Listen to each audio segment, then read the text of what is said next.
My next guest is no stranger to rising above. Carmelo Anthony is a 10-time NBA All-Star, 3-time Olympic gold medalist, but it wasn't always trophies and accolades. His raw memoir, Where Tomorrows Aren't Promised, Melo opens up about what it was really like growing up for him and how he rose to the success that he celebrates today. Where I'm from, basketball is an escape from real life.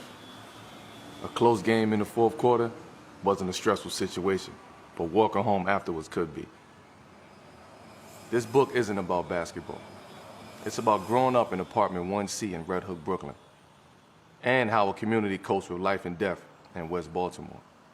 It's also about love, community, education, and the human experience that's delivered me to the place I am today. We've talked about basketball for the last 20 years. Now it's time to talk about life and growing up in places where tomorrows aren't promised. Please welcome NBA All-Star and newest member of the LA Lakers, Carmelo Anthony!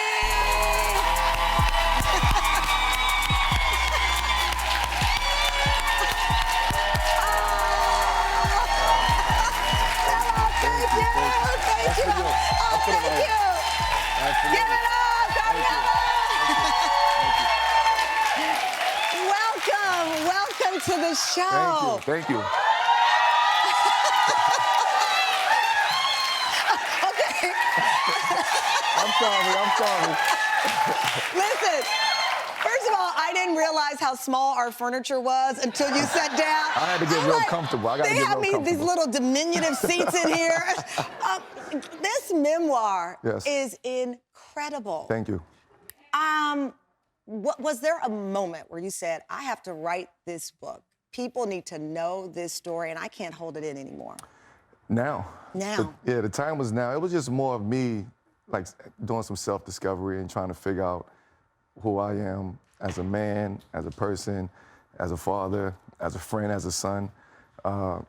And I really, like, found the true meaning of who I am. So in that discovery, I figured I need to tap into that part of my history and my story growing up, what got me to this situation and the person who I am today. Was it scary going back in time? It was scary.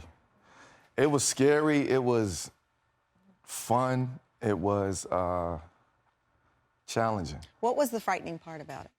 Just going back and reliving those moments, but also for my family and friends. And for so long, we kept those stories only in the house. And I never really wanted, I think it was me. I didn't want to be vulnerable with that part of my story. And I tried to, like, just push that down. And for so long, I didn't want nobody to use that against me or judge me. I don't regret where I come from or what I did and how I grew up, but I just figured like that story, that part of my life was over with.